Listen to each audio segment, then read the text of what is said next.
This is Mrs. Palmer-Quay with the third video for Module 13. In this video I want to talk a little bit about energy diagrams and move on to our second big E word, entropy. Energy diagrams are used to give you a visual picture of what's happening over a course of a reaction concerning the energy or enthalpy level. Sometimes they have a figure specifically for energy given as kilojoules per mole, or it might say potential energy, or just plain energy, or enthalpy. But all you need to know is this is set up like any other graph. The 0 point is down here, and as we go up, the numbers get bigger. So as you're moving up this axis, then the amount of energy, or however you're measuring it, is going to increase. Across the bottom, it's known as the reaction coordinate, but really what we're talking about is time. Something is moving from a starting material or a reactant and turning into a product, and then the slope of the line and the path of the line in this graph gives you an idea about how this reaction is proceeding. You want to look at the difference between the energy levels of the starting material and the ending material, because that helps you determine your delta H, or your change in enthalpy, and what the sign of it will be. The amount of energy needed to get everything started, the energy that you have to put in to break the bonds, is this space here from your starting material to the very top of the graph. And we call this energy that you have to add in order to start the reaction the activation energy.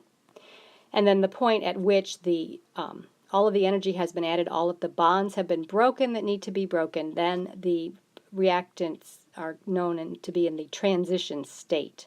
So these are just some of the words that you need to know in interpreting energy diagrams. So here I have a side-by-side comparison of an exothermic reaction and an endothermic reaction. In this case, these graphs called it potential energy. As I said, there's many ways that they label this graph. They did give you an arrow to help you remember that things are increasing as you move up. So in an exothermic reaction, your reactants are starting at a higher energy level than the products, and the difference between the two, that's going to be your change in enthalpy. And of course, since this is an exothermic reaction, it would be written as a negative delta H. Over on the right, with our endothermic reaction, our reactants are starting at this lower energy level, and our products, we can see, will end up at this higher energy level. And again, the difference between those two places on the graph will be your delta H. But since this is an endothermic reaction, it would be a positive delta H.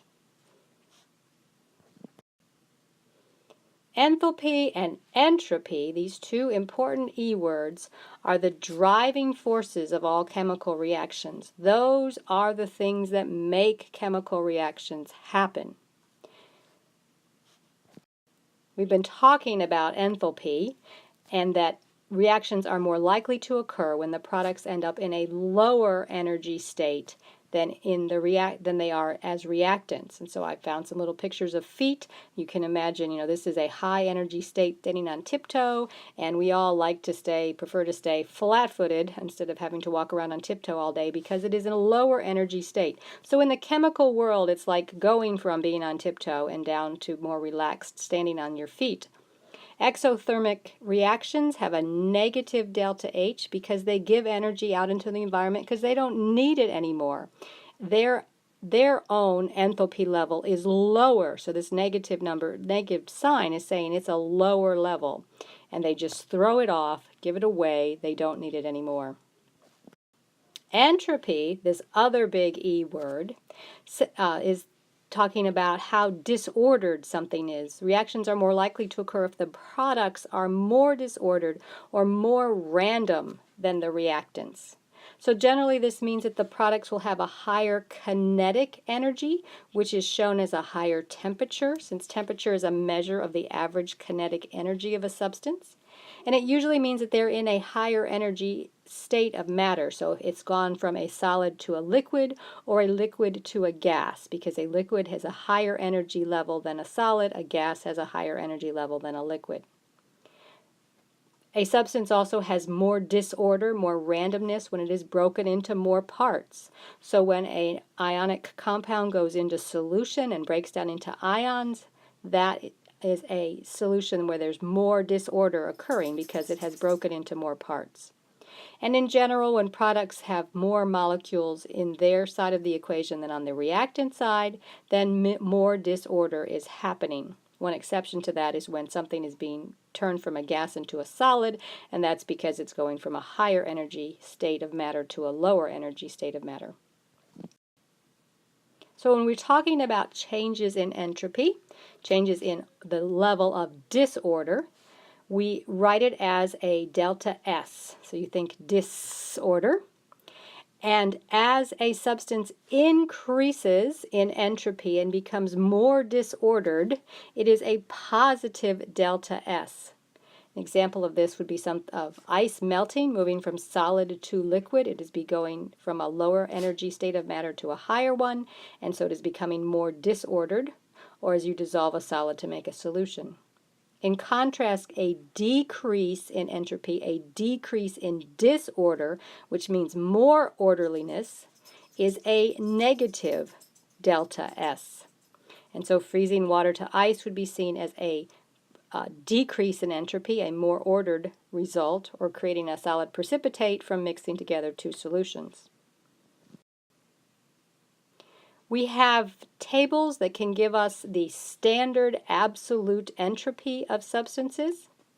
Everything has an absolute entropy unless it is existing at absolute zero, because one of the definitions of absolute zero is that it is so cold that there is no motion occurring with any substance. Everything has a little bit of a vibration or rotation going on in it. And so absolute zero is a purely theoretical thing right now. We haven't experienced it in the laboratory. It is too cold, but somebody has theorized that absolute zero could exist, and of course absolute zero is the starting point for the Kelvin scale. So that there have been absolute entropy values given by various chemical procedures that are beyond the scope of this course, and they're found in numerous tables.